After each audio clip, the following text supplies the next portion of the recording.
Guys, welcome back. We are here with Sportswithseb episode number 14. The NFL offseason recap and week 1 predictions. All right. As you guys have been keeping up with the Sportswithseb account, like I said a little bit ago, we have been making our predictions for week 1. It's already been posted. We will be keeping track of this all season to see what our prediction record looks like at the end of the year, right? We're going to talk about some big news coming out of Cleveland. Deshaun Watson, he's a starting quarterback now. Shedeur Sanders looks like he's going to be coming off the bench. If at all, we'll see him. Who knows? We're going to talk about the Dolphins and the Giants game. A quick recap, just a couple things that I wanted to know on that game. We're also going to run through a fantasy football mock draft. We probably won't do the whole mock draft. All right, we're not going to do the entire 16 rounds, but we'll probably do at least 8 or 9 rounds, just so you guys kind of get a feel of what we're looking at. If you guys haven't already been doing your mock drafts, you guys can see, just a small sample of where guys are getting drafted at, right? And then we're going to talk about a little bit of basketball. I do have some basketball talk today. We're going to talk about the WNBA because they basically clinched all the teams that are eligible for the playoffs. So we're going to talk about that just for a little bit. And then we're going to get into the Denver Nuggets adding DeMar DeRozan. And then, of course, we are going to talk about the Heat adding Klay Thompson, what that roster will look like. And then the last thing, just a quick FIU sports update on what is to come for Sports with Seb and FIU Sports. All right? So, without further ado, let's put Seb in the corner. There we go. You guys see it, man. Deshaun Watson has officially been named the NFL Week 1 starter for the Cleveland Browns. A lot of Cleveland fans are unhappy with this, partly because of what Deshaun Watson was doing, these last couple of years, which was play like garbage on top of the off-field shenanigans that he got into. That's what we'll refer to it as, shenanigans, all right?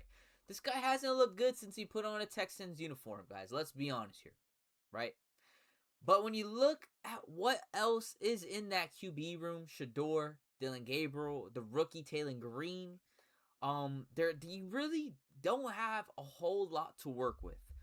But I have to say, man, you got to play Shedeur. I mean, you got to play one of your rookie, or not rookie anymore, one of your sophomore quarterbacks that you picked up last year in the draft, Shedeur or Dylan Gabriel. Right? Like, let's be honest here. Deshaun Watson, he's had his opportunity. He's had a couple of games. Yes, he got hurt again and again. But, how many chances are you going to give Deshaun Watson? We know that you owe him significant amount of money, right? If they were to cut him today, they would owe $85 million in dead cap space. Down the drain if they cut him today. So, you kind of are stuck in a pickle. You kind of have to keep him, right? Regardless. But, I mean, I guess their mindset is if we're going to pay him, all these millions of dollars, we might as well play him, right? Let him play on the road for the first 2 weeks. And then from there, you dissect what you got. You see the small sample size that you get. We saw a little bit of the preseason between Deshaun and Shedeur and that battle. So, let's get into that, though, right? We're talking about the Bears game. Let's get into that Bears game. The Bears game, they did end up losing 34-10. Shedeur and Watson didn't really play all that much, but we do have a good sample size, right? So here we go. So Deshaun Watson, I believe he started this game. He did start this game, right? He was 11 for 15, 126 yards. He led the field goal drive, the first field goal of the game, and he also led the touchdown drive, which is the only 2 scoring drives of that game, led by Deshaun Watson, right? Shedeur Sanders that game, 6 for 11, 79 yards, and an interception. Also, I do want to add, Deshaun Watson did also have a fumble in his time versus the Bears. So, again, you're kind of like picking the worst of the worst here. I mean, that's no hate to Shedeur either. We know at some point he will develop, of course, but it takes time. And if the Browns are not going to give him those reps and just kind of, you have to live or die with the result, because you're not going to turn to Dylan Gabriel. I think I'm pretty sure the Cleveland front office is pretty done with Dylan Gabriel. I think they're just kind of riding him out until they could find another third string backup. Because let's be honest, he's probably never going to see the field. At this point, if he wasn't in your QB1 competition, he's never going to see the field. But I digress. I would go with Shedeur just because he's a young guy. He has a lot of potential. He has a lot of talent. He obviously doesn't have the injury history that Deshaun Watson has. And he's not getting paid as much as Deshaun Watson. You don't owe him as much. You might as well play Shedeur. Let him develop. You know, if you want to end up moving in a different direction, fine.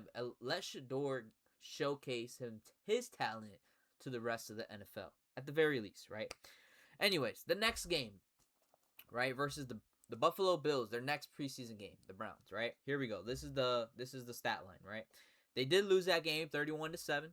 Deshaun Watson, 5 for 12, 36 yards, and an interception.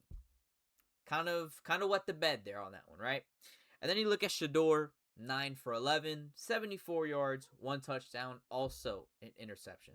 So Shedeur is, turning over the ball a little bit more than we would like to see. But again, he's barely in his second year, right? He had his first full real off season after his rookie year. He has all of the NFL, nervousness playing as a year one player out the way. At this point, you just got to give him the ropes. Let him develop. It's like the QB rule. Give him 3 years, man. You give him 3 years. If by that third year you don't see a big enough jump in talent and IQ on the field, then fine, move on, right? Anyways, so in the 4 drives Deshaun Watson had, right, he had 66 yards of offense in total, right? 3 plays, this is the first drive, 3 plays, -1 yard, right? Next play, next drive, 6 plays, 36 yards. Ended with the interception, though, right? The next drive, 3 plays, 0 yards. And then, last but not least, 9 plays for 31 yards, and he ended up turning over on downs. The Browns would give the ball back to the Buffalo Bills. Like I mentioned, cutting Deshaun Watson now is gonna put the Browns in $84 million dead cap space, right? So you can't cut him. They're gonna play him. He's going to be the week 1 starter for these first 2 games. They did mention that, the whole, like I said earlier, the Browns fans don't really like Deshaun Watson. They boo him every time, even at home field, right? So the thing is, or at least what's being speculated or what's being talked about is the Browns are doing this that way, Deshaun Watson can play his first 2 games away from home, which is kind of crazy because you would think you could have the home field advantage, but they hate him. So the away games are essentially easier to play in because they're not all booing you every time you take a snap, right? So essentially they're playing the first 2 games away. Deshaun Watson has his time away from the Browns fans, maybe to prove himself to the Browns fans, maybe if he can go 1-1 and at least play decently in those first 2 matchups. Maybe Browns fans turn it around for him, right? The next thing that we're going to talk about, though, is that Dolphins and that Giants game, right? Let's see. Let's go to ESPN. Let's go look at the box score for that game.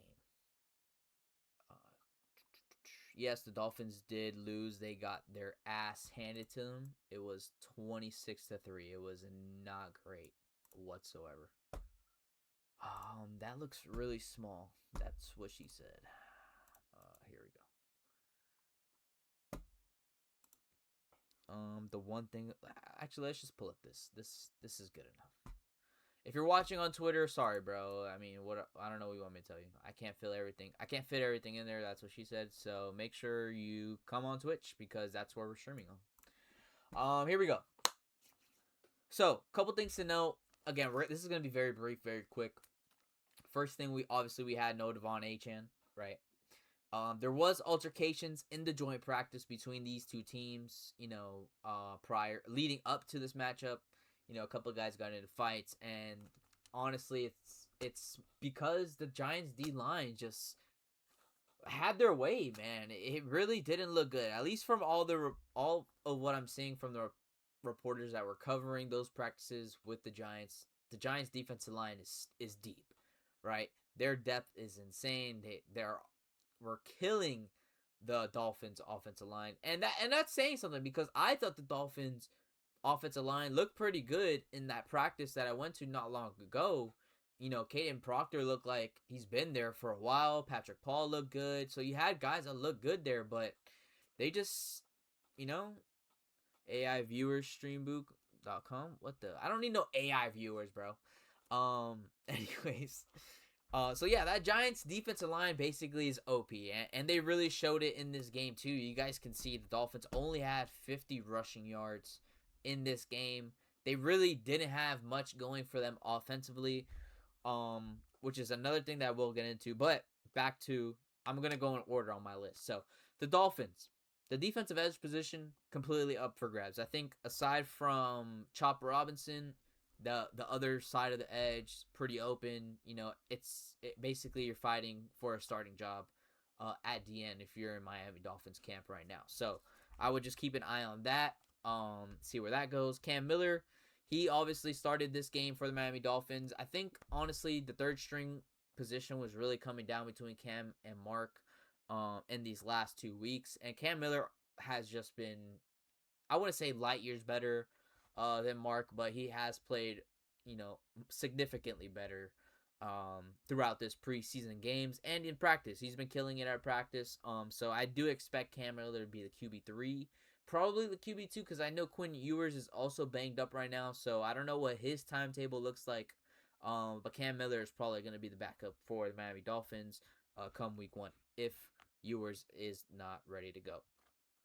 Kevin Coleman, he had a nice one-handed grab in this game. Again, Dolphins didn't really get anything going offensively, but it was a nice ball. It was a great catch. You guys see it here. It was the longest catch. It was for 30 yards. I think it was one of the first drives of the game. But yeah, the next thing, the second running back position, RB2 spot, is also up for grabs right now with Jalen Wright and Ollie Gordon.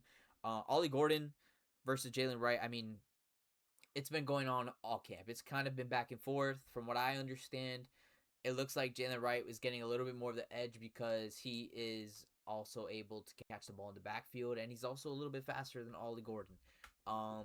And although Jalen Wright did fumble in that game versus the New York Giants, which could hurt his case for the RB2 spot, I personally would pick Ollie Gordon just because I like having the bigger running back at the goal line.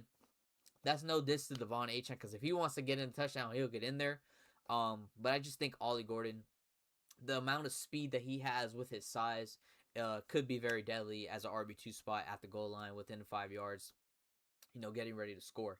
So I personally would roll with Ollie Gordon, but I like Jalen Wright as a returner, though. I think he showed out a little bit in the return game in special teams. But again, I'm just rolling with Ollie Gordon at the RB2 spot. Defensively, one of the guys that I wanted to point out was Jackson Woodyard.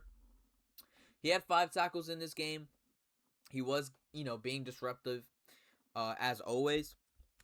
And he also did have a fumble recovery in this game. He was, he's always where the ball is at the end of the play, basically. And I really hope that he ends up making the roster. Again, this edge position is pretty open. I do think he is an outside linebacker, though. But, linebackers always shift to the edge spot as well sometimes. So we could see him play in the Miami Dolphins come week 1. Who knows what it'll look like, but I'm pretty sure he secured his spot on the roster. He's been playing very, very well. One guy that I do expect to be cut if he hasn't been cut already is Tutu Atwell. In this game, he had 2 drops that honestly were right in the breadbasket. It's right where you want it to be as a receiver, and he just could not come up with it in this game. Taj Washington already got cut in this game. This season. I believe it was yesterday or early this morning that I saw that tweet that he did end up getting cut. And you guys can see here, Tutu Atwell, he had 2 targets, no catches, because he dropped them. Let's see here. Dolphins defensive line, again, just kind of a position that we are lacking. Giants ran for over 100 yards in the first half in this game. Although I will say the Dolphins defense did step up in the second half, only allowing 6 points in that half. But I just think, there's still a lot of work to do on the Dolphins front line on defense. If you guys are fans watching this team. The next thing I'll say, again, the Dolphins offensively, they really couldn't get anything going. If we look here at the team stats between these two teams, it honestly wasn't even close. So you guys see here the total plays. The Dolphins had total yards. The Dolphins had 102 yards. The Giants had 390. So the Dolphins really were stuck in this game for a long period of time. Trey Moore did get hurt in this game, the rookie edge. That was one of the guys that I felt like I definitely wanted to see him come into camp, kill it, and get a position in the Dolphins lineup come week 1. But he did have a high ankle sprain that it was, honestly, it looked worse at the time than what the result came out to be. Honestly, I thought he tore his Achilles or something. He was in a lot of pain, at least it looked like it was. I'm sure it was. But it turns out it is a high ankle sprain. So, we do wish him a speedy recovery and hope he gets back as soon as possible, man. And the last guy, there are 2 other guys that I do want to note also on defense. Cam Riley, he also had a really good game. He's definitely going to be making his roster spot on defense. And also Willie Gay Jr., I think, played really well. Obviously, you guys can see they were the 3 guys that I mentioned on defense are 3 guys that led the way in tackles. I just think they were very disruptive.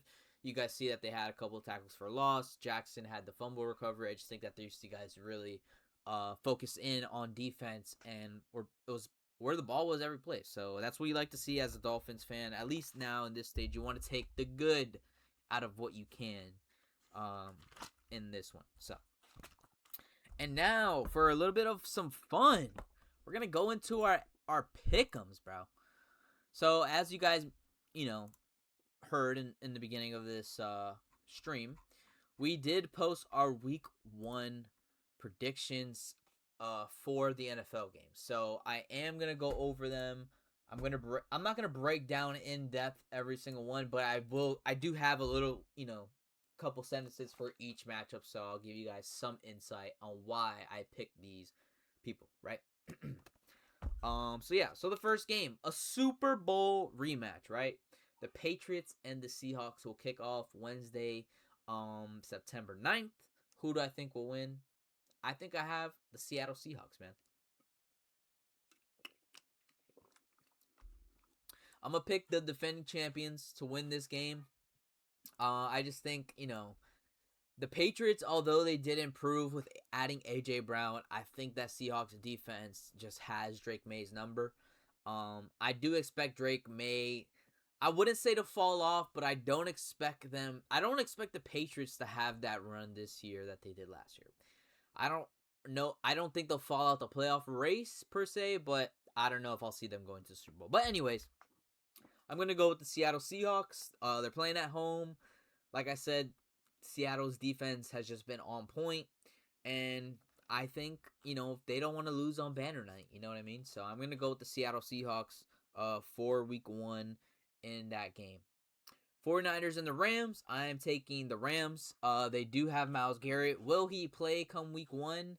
Still to be determined. He's missed the last 12 practices for the Rams. I think his knee has been bothering him for some time, but I think the 49ers are even more banged up than the Rams, so I'm going to go with the Rams on Thursday night.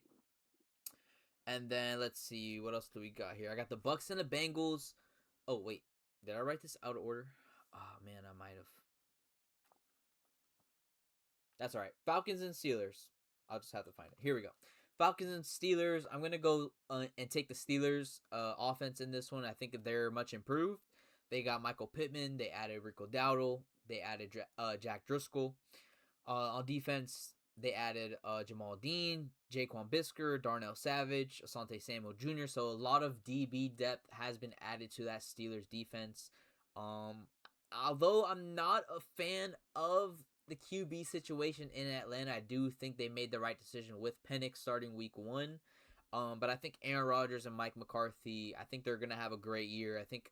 I wouldn't say great year. I do think they'll have a better year than last year for sure.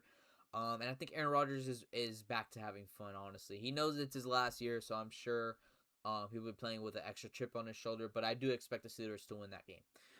The Ravens and the Colts, I'm going to take the Baltimore Ravens. I think Lamar Jackson will take care of this team pretty easy. The Colts did add Keenan Allen at the wide receiver position when they traded away Michael Pittman to the Steelers. But the Ravens did improve defensively. They added Trey Hendrickson, and I do expect that defense to improve significantly now that they have Anthony Weaver as their defensive coordinator. So I'm going to take the Rams, Lamar Jackson, Derrick Henry, those guys, they will get it done.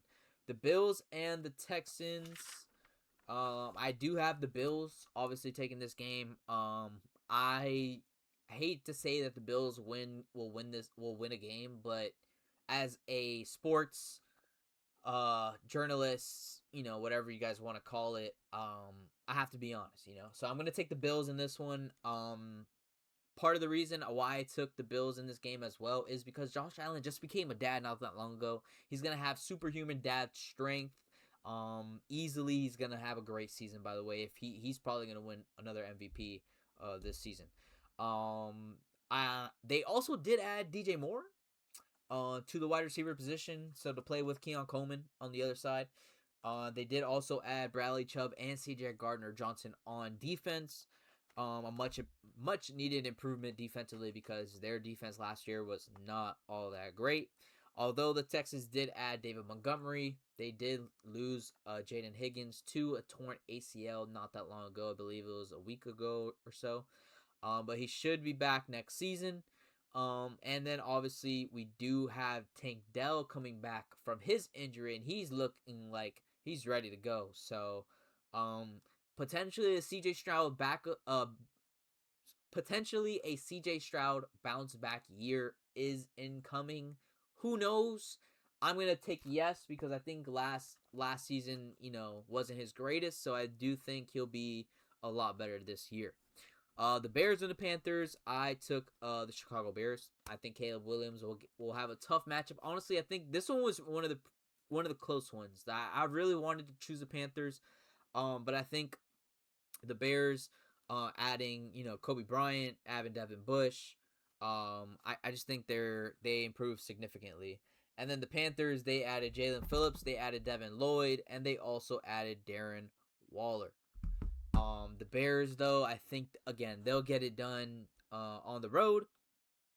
I think Caleb Williams will get it done, but I do think this one will be close, guys. So keep an eye out for that game. It should be a good game. The Browns and the Jaguars, I do have the Jaguars taking this game. I think, Trevor Lawrence, although he did lose his longtime teammate Travis Etienne, it's not Etienne, it's Etienne. I just think the Browns obviously are going with Deshaun Watson. I think the Jaguars defense has significantly improved over the last few years, and last year they were solid. They were pretty. I would say they were top 5 by the end of the year. I think they'll just be right on point again, pick up right where they left off. Obviously, Travis Hunter should be back healthy. So yeah, I'm gonna go with the Jaguars. The Saints and the Lions. Obviously, you gotta go with the Lions. I mean, it's hard to say that Jared Goff won't get it done.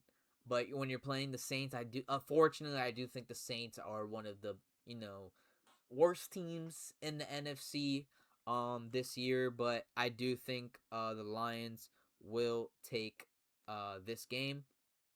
I think Jahmyr Gibbs is going to take a huge leap now that he has no David Montgomery.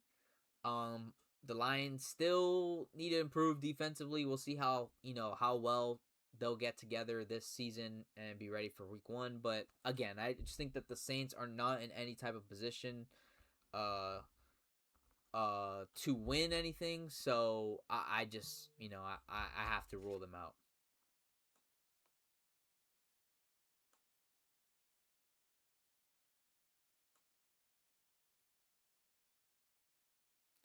And then the next game, let's see what we got here. The Jets and the Titans. I am still low-key was on the fence about this one. But I did end up going with the Titans. Again, this is like picking the worst of the worst too, right? I just think as a Dolphins fan, I hate saying that a Jets team will win, but I do have to be real. I do like Cam Ward better than I like Geno Smith, and honestly, I think that's just ultimately what it came down to. I think Robert Saleh has his rematch versus the New York Jets, his former team that he used to coach. So I'm gonna go ahead and say that the Titans take this game for sure. And then on to the last set of games that we have here. We have the Buccaneers and the Bengals. I did take Joe Burrow and the Bengals. I think Joe Burrow and Jamar Chase, they're going to have a field day versus that secondary. Dexter Lawrence was added to that Bengals defensive line. I think the Bengals defense is much, much improved. And I am hoping the Bengals offensive line can keep it together this season. So the Buccaneers will be a good test because they got Vita Vea. They got their first-round draft pick, Ruben Bain, out of Miami. So the Bengals will have quite the matchup for them in the trenches. So we'll see how that plays out. And then you have the Dolphins and the Raiders. This one, honestly, another game that's like two of the worst teams. I did end up taking the Raiders, though. I do think Kirk and I like if you know Kirk Cousins, you know he loves a tight end, right? Pause, my bad. my bad. Let me rephrase, bro. If you know Kirk Cousins, you know he loves throwing to his tight end, which is, at one point was TJ Hawkinson back in Minnesota. And now that he's playing in Las Vegas versus the Raiders, he can throw to one of the best tight ends in the league, which is Brock Bowers. So I do think they will give Miami trouble. Miami Dolphins, they have a lot of young guys that are still, learning the game. And now they're going to be an actual live, real reps, not a preseason rep, not a practice scrimmage rep, a real rep. So I do say that the Dolphins will lose this game in that front as well. I think until Mendoza comes out, though, both of these teams will be pretty mediocre, especially the Raiders. I don't expect them to win all that much, although I do think they will be better than last year. I mean, but the floor for last year was like, what, 2 games? Something like that. So I do expect Mendoza to take the field at some point, but we will see how that ends up playing out. The next game, we got the Cardinals and the Chargers. This one I took the Chargers. They did add former Miami Dolphin head coach Mike McDaniel as their offensive coordinator.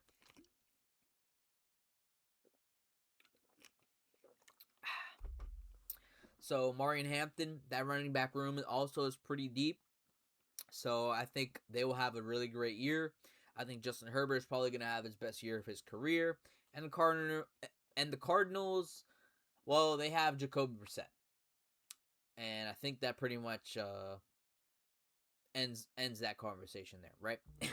And then the next one we have the Packers and the Vikings. So this one honestly was pretty easy too.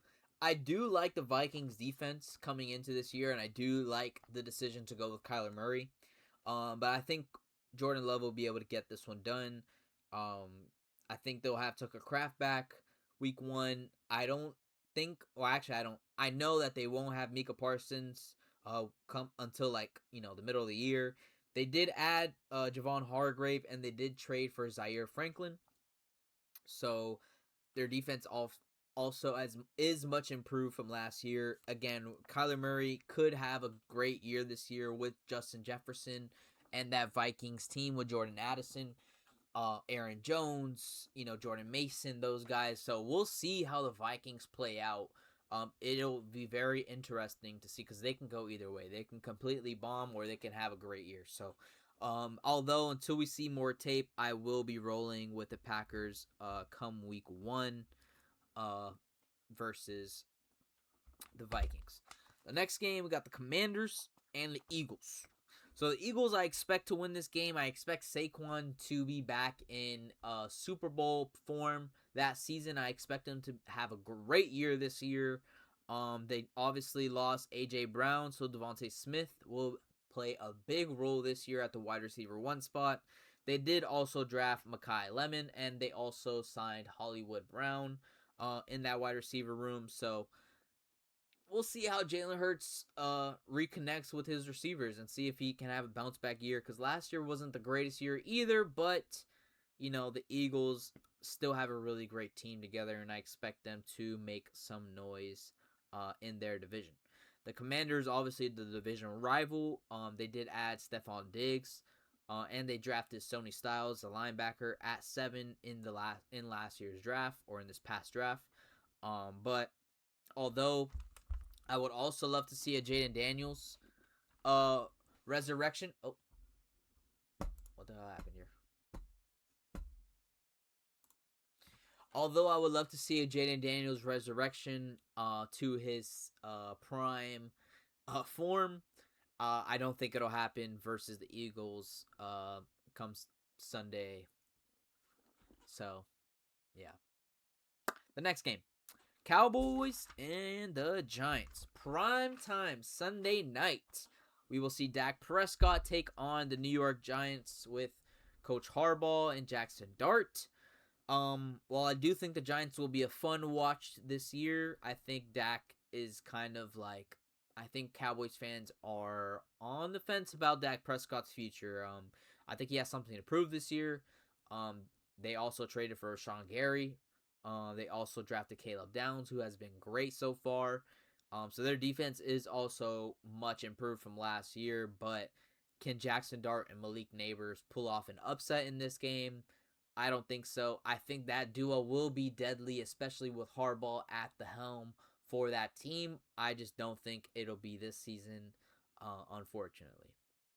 And then the last game, Monday night, we have the Broncos and the Chiefs.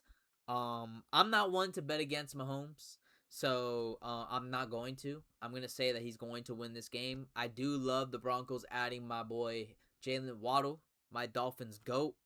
And honestly, aside from that, the Broncos really just kind of kept a lot of their guys. I do expect them to be trouble for Kansas City in the next matchup when they play in Denver. That game, I think, will probably go to Denver. But I think come week 1, I think the Chiefs' addition of Kenneth Walker, adding Trent McDuffie back to this defense, and having a premier running back at your disposal. Now you have a Super Bowl MVP Kenneth Walker on the team after Seattle let him walk this offseason. So Mahomes doesn't have to do everything himself like he has been before. And I do expect Kenneth Walker to take off quite the load from Mahomes and give him kind of a break with his legs. As we know, Mahomes has been dealing with some ankle injury history in the last few years, so we'll see how that ends up playing out.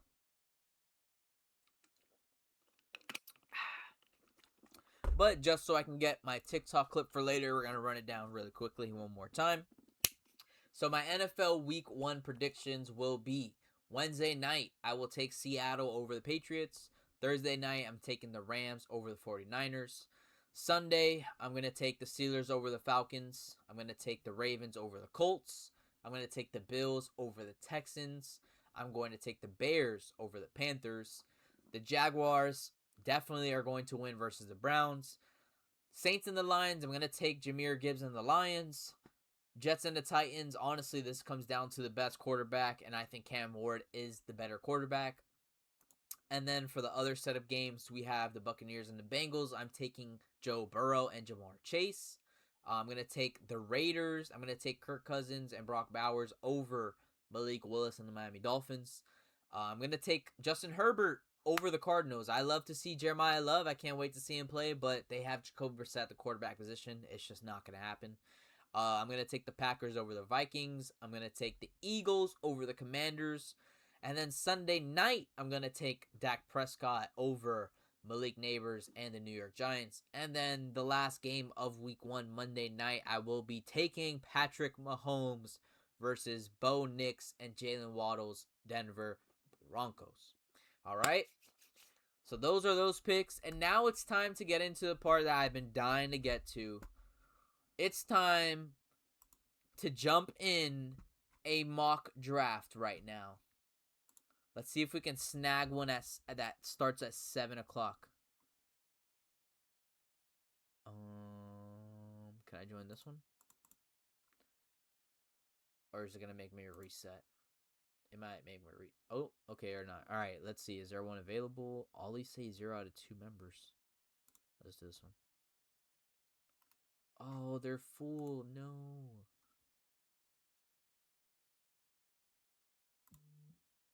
Oh no, I don't want a salary cap. Hold on, guys. We gotta find a mock draft here.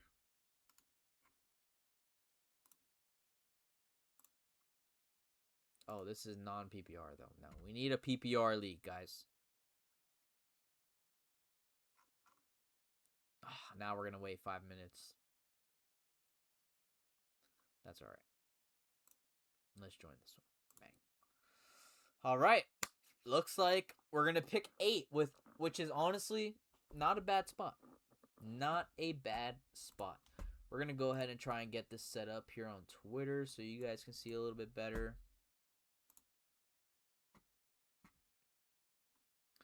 And then we'll wait for it to load me in.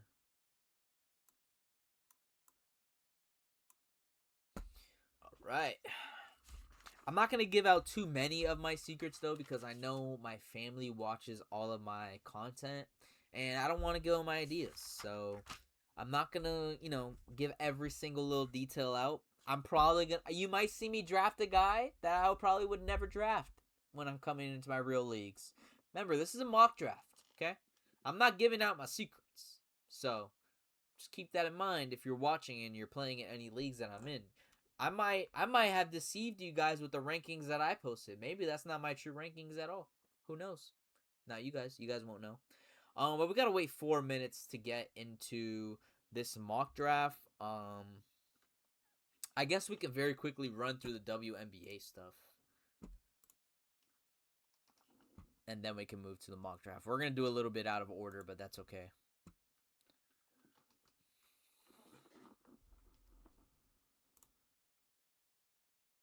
All right, so let me see. You guys can zoom in. There we go, a little bit there, and then let's zoom in a little bit there. There we go.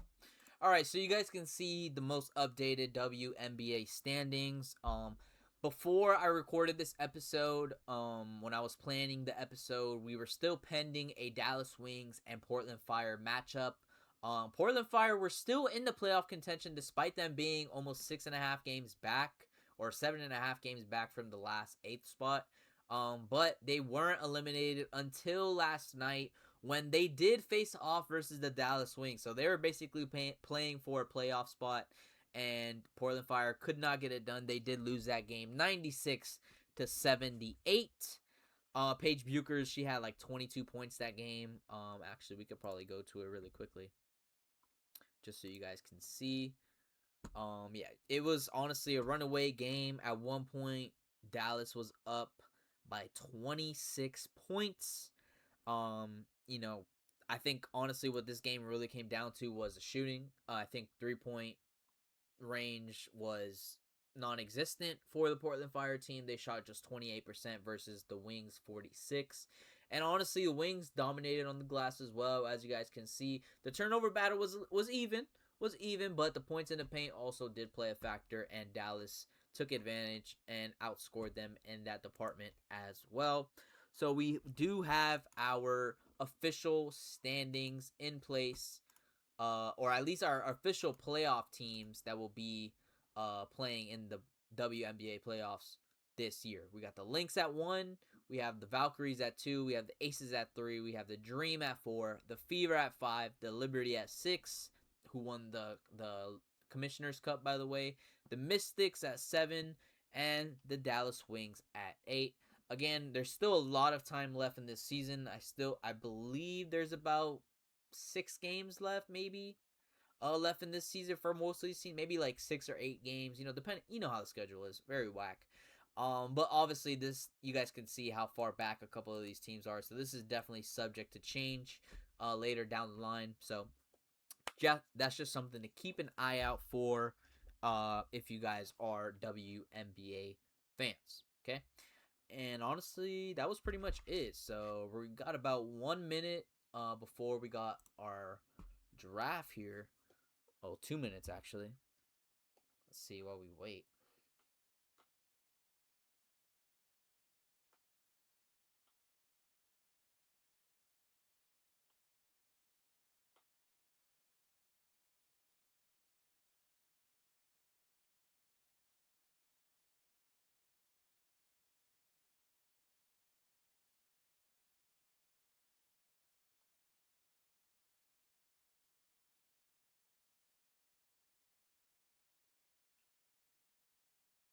Oh, it says the draft room is open. Let's get in there. We are in the draft, baby.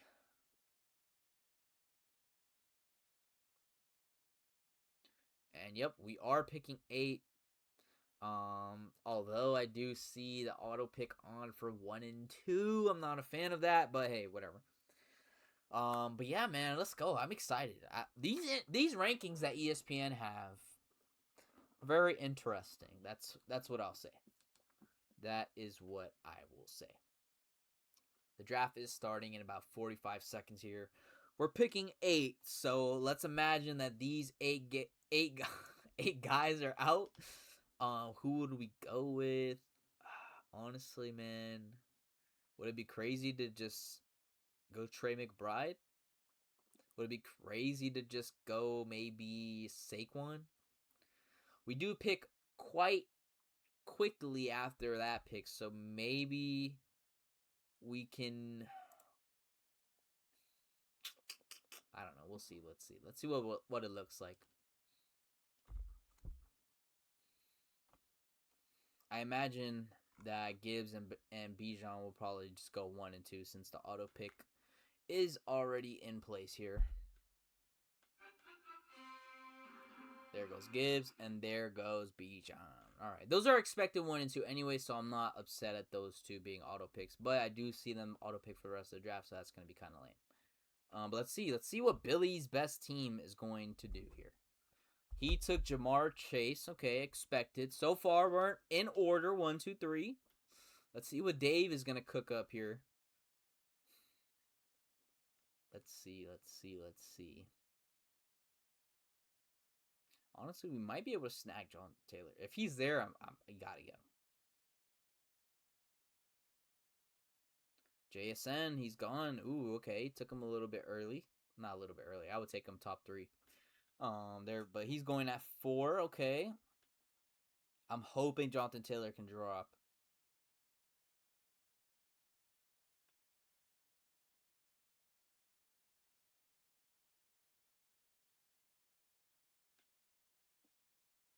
Man, these guys are taking quite a long time here. I didn't expect this to be this long. Jonathan Taylor, no. How did he get him if he's on auto? Oh, maybe he picked at the last second.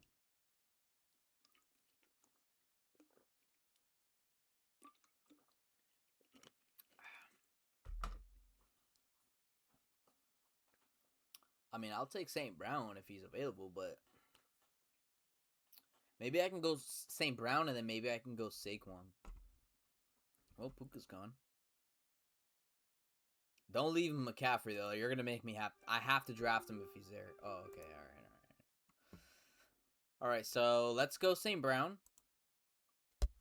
He's possession guy. You know, PPR leagues. You know, if you're getting points per catch, you gotta get the PPR receivers, and he's honestly one of the best ones. He helped me win my championship 2 years ago, so gotta show some respect's due, you know. Let's see what we got here. If Justin Jefferson, I was about to say, if he lands to us, that might be deadly. We might have to pass on running backs.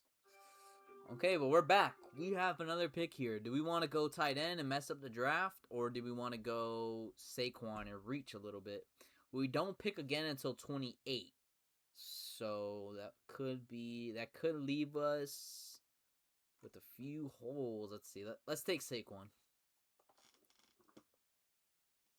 I'm not a fan of Genty after the injury. That offensive line is still garbage to me. Drake London, if Michael Penix is a quarterback, I'm not a fan. Jeremiah Love, I just think they'll rotate running backs over there until he proves himself, and I don't think he's worth that high of a pick unless you already have the top running back, you know, at the top of the round, maybe early second round if he's there, then maybe take him. But yeah. Oh, I see Derrick Henry got taken off the board. Oh, and there goes Chase Brown. Interesting. Drake London off the board. Okay. We got 4 auto picks, so we know we're not getting Trey McBride because he's definitely going to get picked by that point. We probably will slip on Brock Bowers too because it looks like that other guy's on auto pick at 25. Let's see. And this is honestly taking a little bit some time, so maybe we'll just do like 5 rounds and then we'll move to the NBA stuff. Marion Hampton, honestly, I'm not mad at Marion Hampton if you guys want to draft him early. I do think his PPR potential also is there. He's a receiving back. But honestly, Mike McDaniel said that his running back room is just going to depend on who's hot that day, and I'm not a fan of that. I'm not a fan of that. Let's see. Oh, Trey McBride is still available. If he's there at 28, we have to snag him, right? We have to.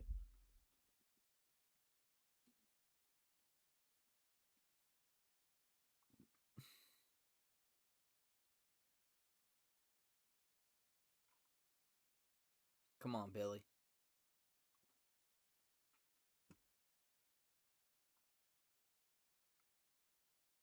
There goes Nico Collins, Javonte Williams, Garrett Wilson. What the hell? That was a reach right there, brother. That was a crazy pick. That was a crazy pick. I'm not gonna lie, but that means Trey McBride might fall. Oh my god, if Trey McBride and Brock Bowers get selected back to back, I'll lose my mind. Let's go. We're getting one of them. We are getting one of them. That is peak. Oh, we get to have our pick? No way you're leaving me like this, brother. This is quite the decision, bro. I never thought I'd be in this position to select my tight end one. Both of these guys can be tight end one, but I'm gonna go with the guy. I'm gonna go with Brock Bowers just because, again, although he did have the knee injury, I do like him and Kirk Cousins together, so I'm gonna go with him. We're gonna draft just our starting lineup here, and then we'll finish the episode with some NBA stuff. Like I said, we're probably gonna go over an hour anyway, so it's all good. Chris Olave is gone after Trey McBride gets picked up. I knew he wasn't gonna come back at 33, but we do have another opportunity here to grab a top guy. I'm looking at Kyren Williams. Josh Jacobs I like too, but I'm hearing he might get suspended, so I don't know if I'm relying on him all that much. But I think the best guy here is probably going to be Kyren Williams.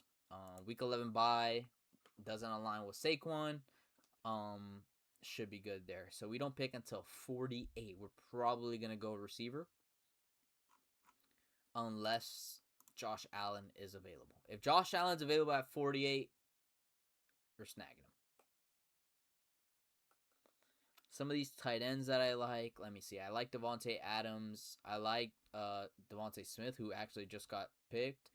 McMillan, I also like. I like Jalen Waddle, but I don't know if Jalen Waddle. Honestly, Bo Nix and his wide receivers, like, I don't know. Like, some of these guys really just don't. He just likes to spread the ball out too much. I'm not sure how those two guys will eat over there. So I'm probably going to take guys maybe like.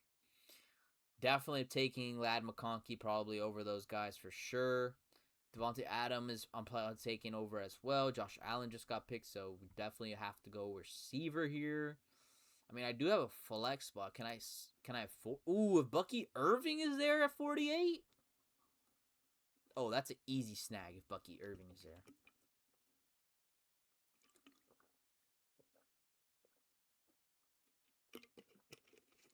Lamar Jackson is gone. Okay. Jalen Waddle is gone. Oh my god. Don't tell me we're going to get Bucky Irving. Oh. No, they just picked them. That is embarrassing. What quarterbacks are available? That's okay. All right, our wide receiver here. Let's see. Who are we going to go with, man? Lad McConkey just got snagged. I like Scary Terry, but I think Stephon Diggs is also really good. Man, bro. Guys, I'm not sure who I want here. I'm going to go. I'm gonna go with DK, bro.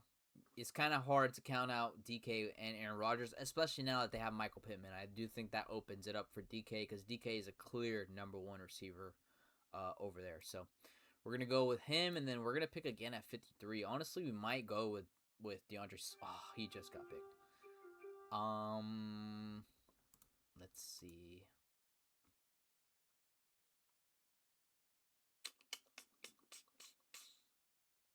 I do see some guys here that I like, but I don't want to give away any secrets. We do have to go wide receiver anyways. 10 seconds.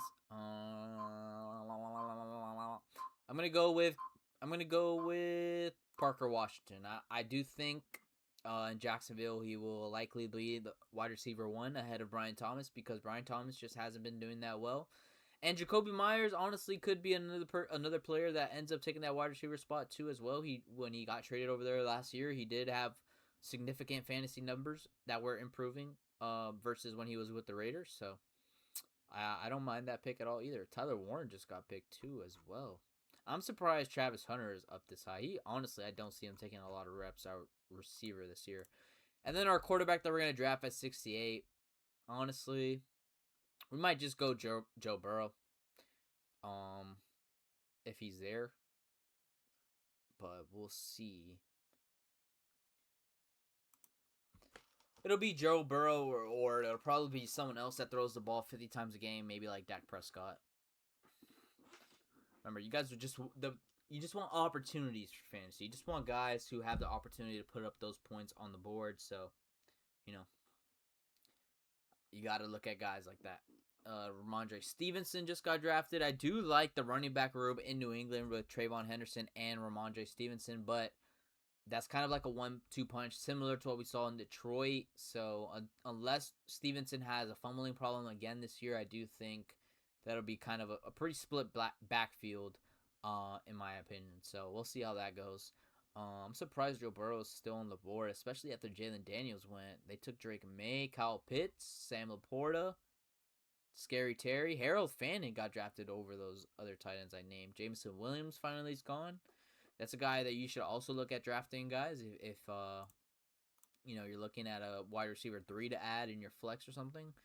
Jameson Williams is a good solid add there. Dallas Goedert, DJ Moore. Okay, it looks like we will end up drafting Joe Burrow in this one. So let's go ahead and add him now. Oh, he's already there. Perfect. Let's see. Let's zoom in a little bit here.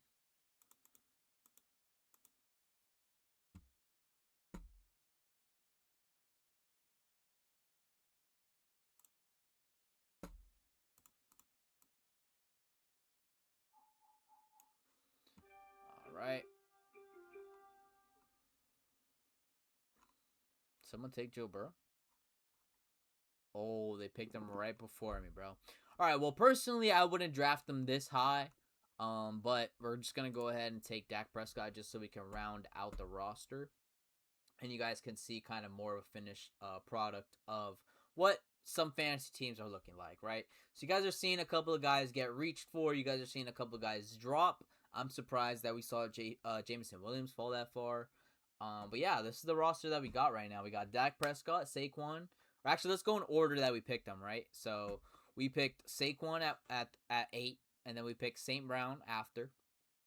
Then we picked Bowers. Then we went Kyron Williams. Actually, no, we went Kyron Williams and then Bowers, right? And then we went DK Metcalf. Then we went Parker Washington, and then Dak Prescott. And then now, just for giggles, I mean, who can we potentially add here? I do like Tony Pollard. I mean, he's RB1 over there, I imagine. So just add him in there for the one time. But yeah, so that's gonna wrap up that. And then now we're gonna move to the NBA stuff that we had planned. So here we go.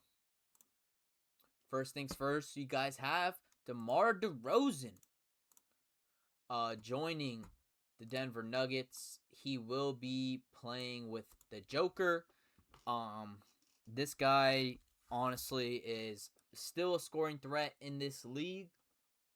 They definitely needed a scoring threat in their roster because that depth on their bench was trash. I mean, Tyus Jones and Julian Strawther, probably the best 2 guys off the bench.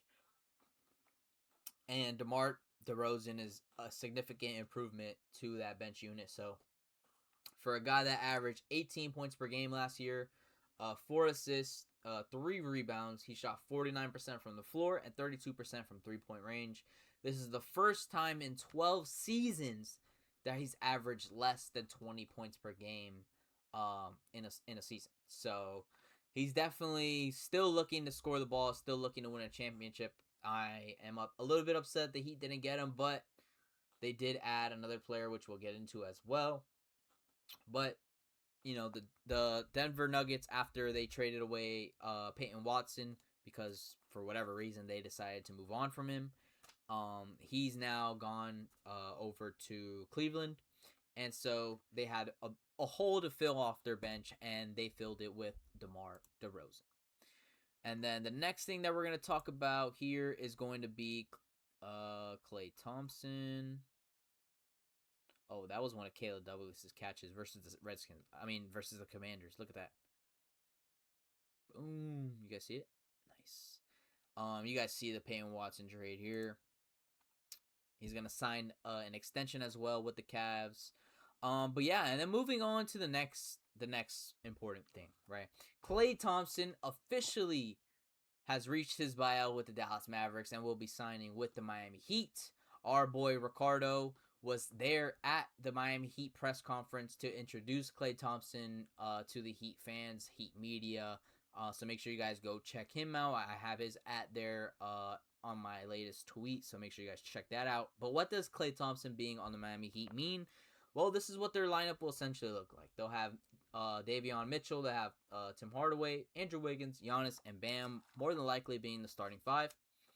And then off the bench, you're probably going to have Drew Smith backing up at the point guard position. Maybe your rookie Conwell also playing back up to the point guard and shooting guard position. Obviously, you're going to have Klay Thompson back up the 2 spot, maybe the 3 spot as well, depending on how they want to move Klay Thompson and Pele, depending on the matchup. And then Pele at the 3 again, either at the 3 spot to back up Wiggins or to back up Hardaway at the 2. And then you have Jovic and Simone Fettuccini. Not Fettuccini, his last name's not Fettuccini, but Simone and Jovic will be backing up Giannis at the 4 spot. Again, Jovic interchangeable. He can play, if we're playing small ball, he can play the 5. I personally would never like to play him at the 5, but hey, I don't coach the team. And then you have Bobby Portis backing up the 5 spot. He also will probably get some time at the 4 spot if they decide to play a Portis and Bam Adebayo type of combination. So, with that being said, I would like to see the Miami Heat add another big. Klay Thompson did sign, for 2 years, $11.5 million. The second year is a player option, but he did take a little bit less than he could have, so that way the Miami Heat can use the veteran minimum on their last 2 roster spots. So with those 2 spots, I would like to see either Nick Richards, who was, most recently on the Phoenix Suns and then on the Chicago Bulls. I would like to see him added to this roster. I would also like to see if Jonas Valanciunas is available. I'm not sure if he's playing overseas or not this coming season, but that's another guy that I would love the Miami Heat to add. I just think, he's not the best defensive center, but he could, get some rebounds, and I think that's going to be very important for our bench unit to be able to rebound the ball. With this move, I do think this pushes Miami ahead of Detroit. So originally, a couple of the contenders that I had at the top of the East were the Knicks, the 76ers, the Cavaliers, the Pistons, and the Pacers, because Tyrese Halliburton should be healthy when the NBA season starts. So I can't count them out. I do think that was a top 5, right? 1, 2, 3, 4, 4. Yeah, those are top 5, and then Miami Heat were sitting right there at 6 or 7. LOL, no pun intended, right? But I do think Klay Thompson improves his team significantly. Everybody was saying the Heat needed shooting. They added one of the greatest 3-point shooters of all time. Last season, he averaged 11.7 points per game, 1 assist, 2 rebounds, 38.3% from 3-point range, and 39.3% from field goal range. These are career low percentages that he was shooting, but that's still top 50 in the guard position. Shooting those shooting numbers. The 3-point percentage is still top 50 in the NBA. And guys, it's Klay Thompson. I don't expect to get prime, 2016 Klay Thompson or 2017 Klay Thompson or 60 points in 3 quarters Klay Thompson, but I do expect Klay Thompson to hit some big shots when we need him most. That's just the type of guy he's always been. He's been one of the greatest 3-point shooters of all time. when he was playing with Steph Curry, and obviously still now to this day, now with the Miami Heat. So I do think that this does push the Heat ahead of the Pacers, and honestly, I do think it pushes them ahead of the Pistons. So I do think the Cavs, the Knicks, and the 76ers are probably going to be the only three threats to the Miami Heat in the Eastern Conference. But that's just my take on it. We still have a lot of offseason to go before we really get into all that. But we did have some breaking news mid-episode today from Shams dropping a bomb on us with Jonathan Kuminga signing with the Minnesota Timberwolves. It'll be a 2-year deal, $13 million plus a player option. He will now be playing with Anthony Edwards, LaMelo Ball, Jaden McDaniels, and Rudy Gobert. I will say that perimeter defense is going to be pretty heavy, bro. It's going to be pretty annoying playing against the Minnesota Timberwolves. And now that they added Kuminga, let's look at what the rest of this Western Conference will look like for next year. Can some of these other teams take over in the West? Well, let's put it like this. I think the Timberwolves are definitely going to be better than all these teams that you're seeing right here still. All these teams are going to be better. They're definitely going to be top 6, right? I don't care what you say. It's just the way it is, right? LOL. Are they going to be better than the Rockets? I would say yes. They have a true point guard now. They are probably going to have one of the best defenses in the league. So I do expect them to be better than the Rockets. I do expect them to be better than the Lakers. I think the Lakers are going to fall significantly. I think they'll probably be a 9 or a 10 seed by the end of next season. That's no hate to Luka and those guys. I do think they added some great young assets, but I don't know. I think losing LeBron and relying on Luka and Austin Reeves, I just think defensively they're going to be terrible, and I'm not sold on them. The Nuggets are always going to be in contention in the West because they have Jokic. He's probably a top 3 player in the NBA right now.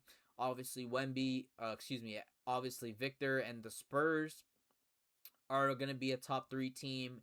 And obviously Shai Gilgeous-Alexander and OKC should be a top 3 team as well. Although they did lose Lou Dort, I do think that team should still be pretty solid. So I do expect the Timberwolves to jump into the top 4 of the West, potentially pushing themselves over the Denver Nuggets, because the Denver Nuggets did add DeMar DeRozan, but that's not a Jonathan Kuminga asset. And honestly, this roster for the Minnesota Timberwolves was not the greatest. Let's look at a depth chart, actually. But they did add some great pieces. They added Isaiah Evans out of the draft, who played with Duke, who was a frequent scorer over there.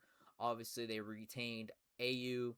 Now you add Jonathan Kuminga. You still have a lot of great pieces here in this starting lineup. Terrence Shannon, I just think that these guys are pretty, I wouldn't say stacked, but they're pretty good. Their second unit's good. Their star lineup is light years better than a lot of these Western Conference teams. So we'll see how that ends up playing out. And with that being said, guys, it looks like we are in the last portion of our episode today where we kind of wrap things up. So let's go ahead and go back to the main page. Here we go.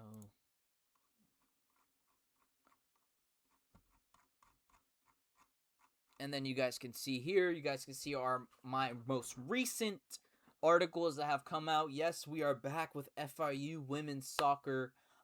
This year it's back. We are already about 4 games into the season. The girls will play their 6th game, I think, tomorrow versus FGCU. They are currently 0-2-2 on the year. It's going to be their 5th game tomorrow. So they are 0-2-2 on the year. No win yet.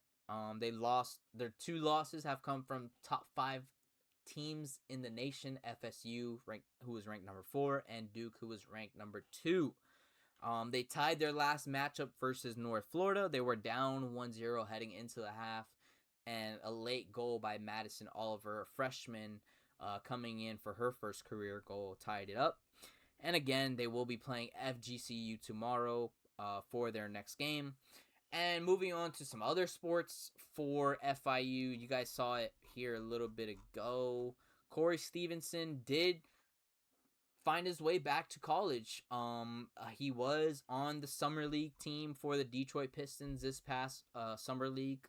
Not that long ago for the last that was a month ago, 2 months ago.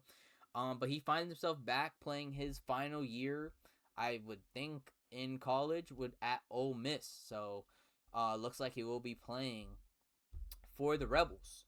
And honestly, there's a lot of controversy going on, at least with the NFL particularly, where a lot of guys have entered the draft, went through training camp, and they're looking to find their way back to college for another eligible year. It's very fishy.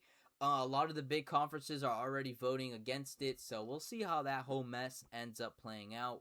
But we will be going again to the FIU versus USF football game that will be taking place in Tampa. So make sure you guys are keeping up with us then, so that way you guys can stay updated with FIU football. With that being said, that's going to wrap up today's episode. We'll see if anything newsworthy accumulates over the next week. Maybe I'll go live next Wednesday, but if not, you guys will see me more than likely on the 16th of September when we return for episode 15. All right, guys. We'll catch you guys in the next one.